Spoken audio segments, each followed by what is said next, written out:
Звезды Милана в Тбилиси, победный гол Какабадзе в Польше и первый сухарь Мамардашвили. Все это в свежем Сакартвелуа. Погнали! Очередной раз всем привет. Я решил немного поменять формат. Знаете, грузинских футболистов много, за всеми не уследишь, и времени у вас не так много свободного. Наверняка какие-то дела есть. Хачапури, хинкали. В конце концов, никто не отменял. Первое, о чем хотелось бы поговорить, это, знаете, даже не какой-то матч с участием текущих футболистов сборной Грузии. Мне хотелось бы рассказать про матч, который проходил в Тбилиси, где участвовали легенды Милана. Не знаю, были ли вы на стадионе имени Михаила Месхи, но мне кажется, зрелище достойное. И, наверное, не самое главное, какой там был счет, и кто там забивал голы. Ну, достаточно просто посмотреть на список участников.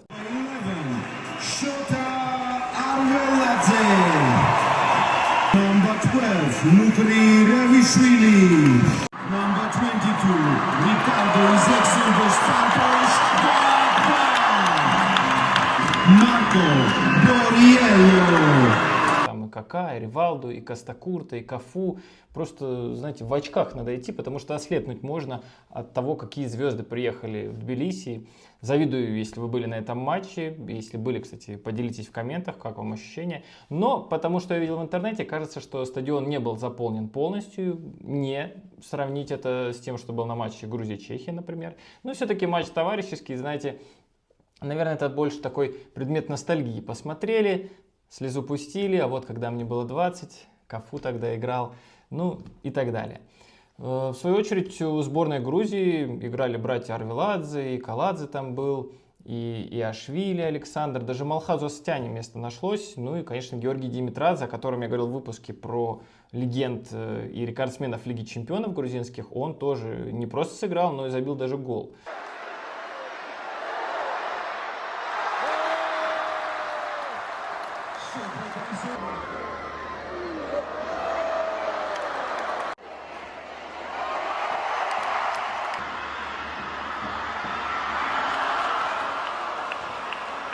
Но что касается забитых мячей, там Зейдорф отличился, и Барьело. В общем, голы были, сыграли 2-2, по пенальти Милан выиграл 3-1, на том и разбежались. Ну, кстати, стоит отметить, что это уже второй матч в рамках тура легенд по Грузии. В марте играли в Батуми, и там играли против миланского Интера, там был Матерацци, Фигу. Ну, в общем, классная затея. Говорят, что 3 года будут такие матчи легенд, не знаю, как часто, но круто, что в разных городах, благо, что в Грузии есть где играть, поэтому вам рекомендую.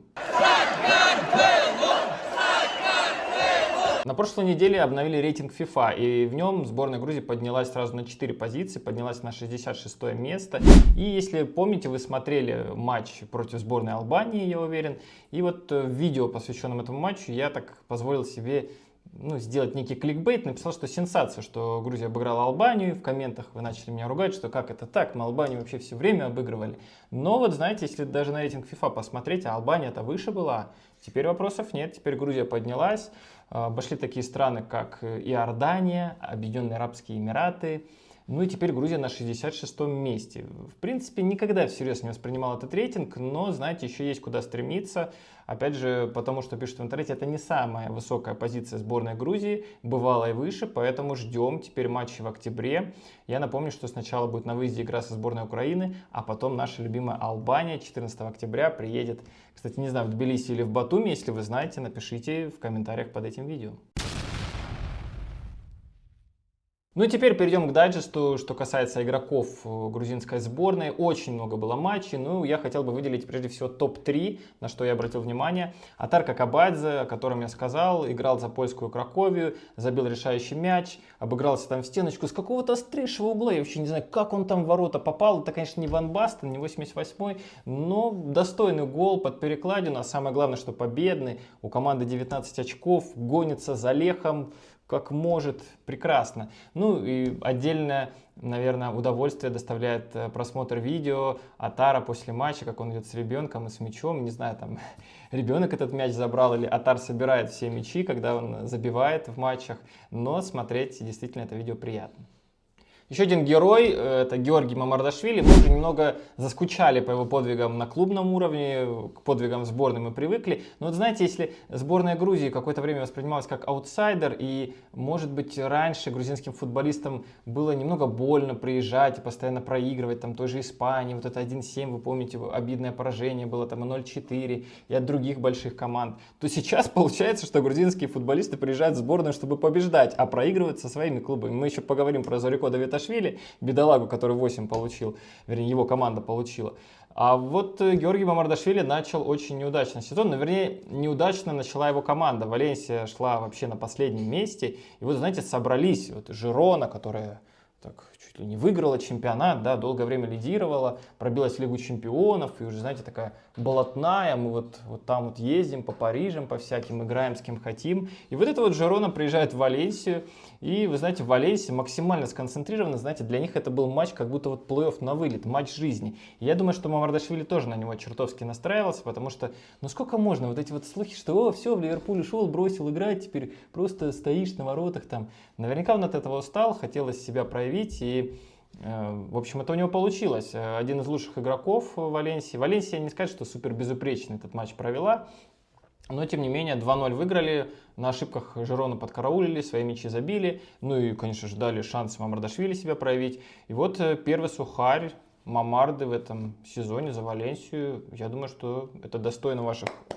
аплодисментов. Ну, давайте за Георгия порадуемся. Кстати, в Испании на неделе будет еще один тур. Валенсия принимает Осасуну, опять у себя дома. И еще один шанс для Мамардашвили сыграть на 0, а для Валенсии набрать еще 3 очка. Поэтому предлагаю за это выпить за Мамардашвили. Ну что же, идем далее. Третий грузинский футболист, которого хотелось бы выделить, это Саба Гагличидзе, защитник, который уже третий матч в основе Эмполи проводит. И представляете, всего один мяч пропускает Эмполи с Гагличидзе на поле. Я не скажу, что он идеально, он закрывает все передачи, перекрывает нападающих. Нет, есть ошибки. И если вы посмотрите обзор матча с Калери, да, там их было достаточно. Но Калери стала таким подарком для грузинских футболистов. Хвича приехал и развлекся там. 4-0 Наполи выиграл. Вот теперь Гагличидзе. Ну, Гагличидзе не так много там развлекался. Выиграли 2-0. В общем-то, вроде по SofaScore у него есть какой-то даже подъем по оценкам. Но давайте тоже всерьез это так не будем воспринимать, там эти десятые баллов. Но вот победа — это приятно. Еще один интересный момент, это что один из забитых мячей был посвящен Сабе Сазонову, который, к сожалению, травмировался на прошлой неделе и, видимо, пропустит сейчас очень много, по всей видимости, несколько месяцев. Но вот так партнер по команде отдал должное с футболкой Сабы, отметил, вот здесь вы можете видеть это на картинке, ну, только уважение. Ну, а Сабе, конечно же, здоровье. И Саба Сазонов, и Саба Гагличидзе оба сейчас выше в таблице, чем Милан и Интер. Отдельные действия, отдельный был матч, но там грузинских футболистов не было, поэтому про миланское дерби мы говорить не будем. Эмполи сейчас в таблице выше Ювентуса, который всеми силами пытался как-то остановить Хвичу Кварацхелию, и, в общем-то, ну, нужно признать, что у команды Тиаго Мотта это получилось. Но что там было вообще? Моментов было мало, знаете, это было больше похоже на какую-то шахматную партию, и Кварацхелии как-то вот даже как будто воздуха не хватало, потому что вот никто не хотел проигрывать, никто не хотел ошибаться. Ювентус вообще, вот посмотрите в таблице, у них ни одного поражения, но 3 ничьих в 5 матчах. Ну как так можно играть? И, ну, вероятно, Тиаго Мотта сейчас хочет выстроить оборону, чтобы был такой цемент в обороне, а потом потихонечку начать забивать. Но здесь не на того нарвались. Конте, который Ювентус знает уже как свои 5 пальцев, конечно же, он ключи подобрал. Моментов было действительно очень мало. Конечно, если бы кто-то забил, наверное, игра сложилась бы по-другому, раскрылась. Но здесь перформанс Хвичи Кварацхелии лучше всего характеризует тот момент, когда его заменили. Он, знаете, так вот откинулся уже на скамейке запасных и долбанул по спинке сиденья, которое было перед ним. Ну вот расстроился он, да, не получилось. Ну и по оценкам той же SofaScore не самый лучший результат. Но тем не менее Наполи идет выше даже Эмполи, кстати. Так что Саба Гагличидзе, извините. Но не на первом месте сейчас Торино, но вся борьба еще впереди. И, знаете, на неделе будет матч Наполи-Палермо, и я надеюсь, что Хвича там тоже игровое время получит, потому что, ну, кажется, что вот здесь как-то будет больше времени для творчества, для какого-то креатива, потому что с Ювентусом не до этого. Зато Шанс покреативить был у Георгия Зария, который выступает здесь, в Казахстане, за местный алматинский Кайрат. Всего 22 минуты дал ему тренер. Георгий вышел на замену, чуть-чуть побегал, поиграл, а потом штрафной.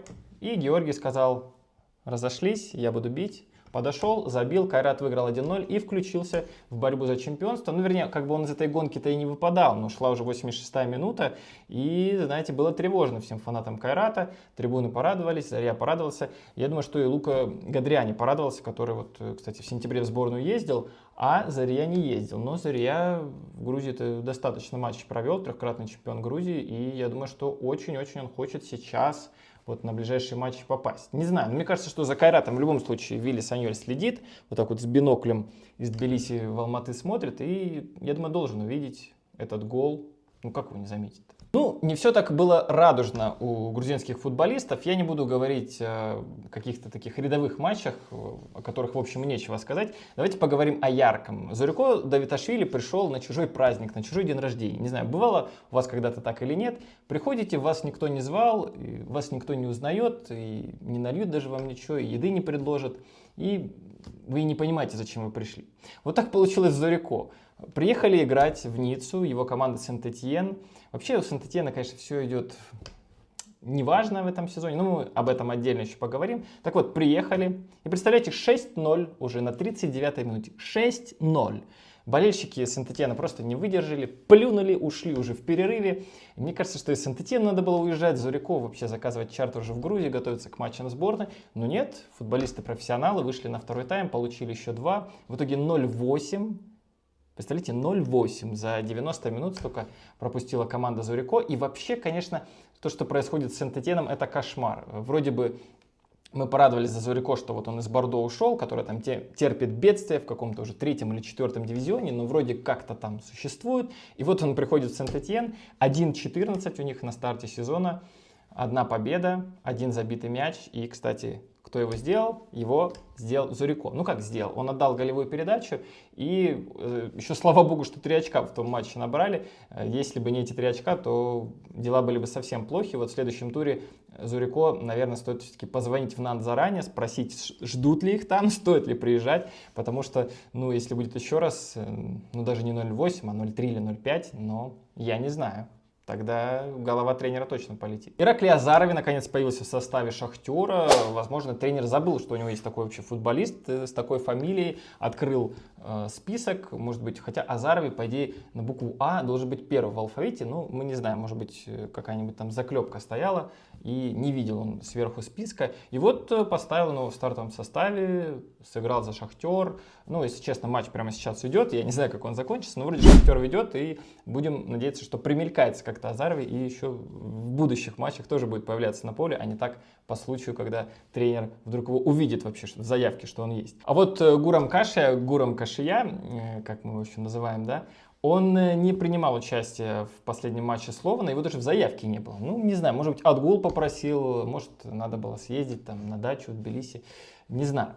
Ну, главное, будем надеяться, что все с ним в порядке. Главное, чтобы без травм, потому что все-таки матчей много, нагрузка большая, а сборной Грузии Гурам еще очень-очень нужен. Я напомню, что впереди матчи с Украиной и с Албанией, очень скоро уже и очень важный матч. Последнее, о ком хотелось бы сказать, это Атар Китаишвили. В Лиге чемпионов ничего не получилось, проиграли 1-2 Бресту, и вот сейчас матч, казалось бы, домашний с Вольфсбергом и 0-3.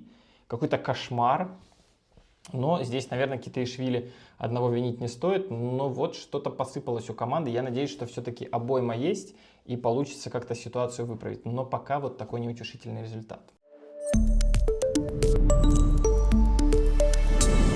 На этом сегодня все. Ставьте лайк этому видео, подписывайтесь на канал. И, конечно же, помните, что только одна сборная сегодня играет в Европе в футбол с душой. И это, конечно же, сборная Грузии. Сакартвелос Гаумаджос.